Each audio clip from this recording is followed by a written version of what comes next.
আম দিয়েও যে এত সুন্দর পিঠা তৈরি করা যায় তা না খেলে হয়তো বিশ্বাস করবেন না। তাই আম থাকতে থাকতেই ভাবলাম রেসিপিটা আপনাদের সাথে শেয়ার করা যাক। প্রথমে একটি বাটিতে হাফ কাপ সুজি এবং হাফ কাপ দুধ নিয়ে খুব ভালোভাবে মিশিয়ে একটি সাইডে রেখে দিলাম।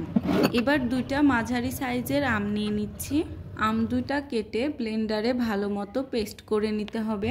আমি এইখানে রূপালি আম ব্যবহার করেছি, তবে আপনারা চাইলে যে কোনো আম ব্যবহার করতে পারেন।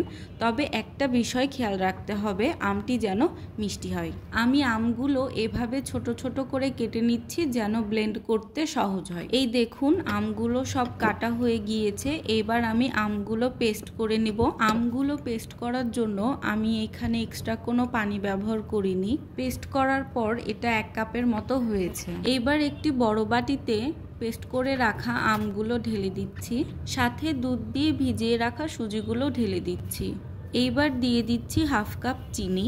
তবে আমের মিষ্টি বুঝে চিনিটা আপনারা কম বেশি দিতে পারেন।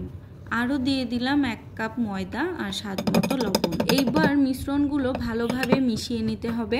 সময় নিয়ে মিশ্রণগুলো একটু ভালোভাবে ফেটতে হবে, কারণ মিশ্রণগুলো যত বেশি ফেটানো হবে পিঠাগুলো তত বেশি ফ্লাপি হবে। মিশ্রণগুলো ভালোভাবে ফেটানো হয়ে গিয়েছে। এবার একটি প্যানে বেশ খানিকটা তেল নিয়ে নিচ্ছি। এইবার তেলটা গরম হয়ে আসলেই পিঠাগুলো তেলের মধ্যে ছেড়ে দিচ্ছি।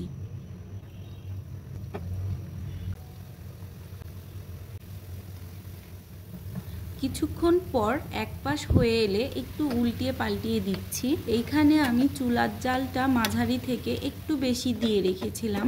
পিঠাগুলো সুন্দর একটি কালার চলে আসলে এভাবে তেল ঝরিয়ে তুলে নিচ্ছি। এই তো তৈরি হয়ে গেল আমের পিঠা, যেটা বাইরে থেকে অনেক বেশি মুচমুচে এবং ভিতর থেকে সফট। আরও এইরকম নতুন নতুন ভিডিও পেতে মেঘলাস ক্রিয়েশনের সাথেই থাকুন।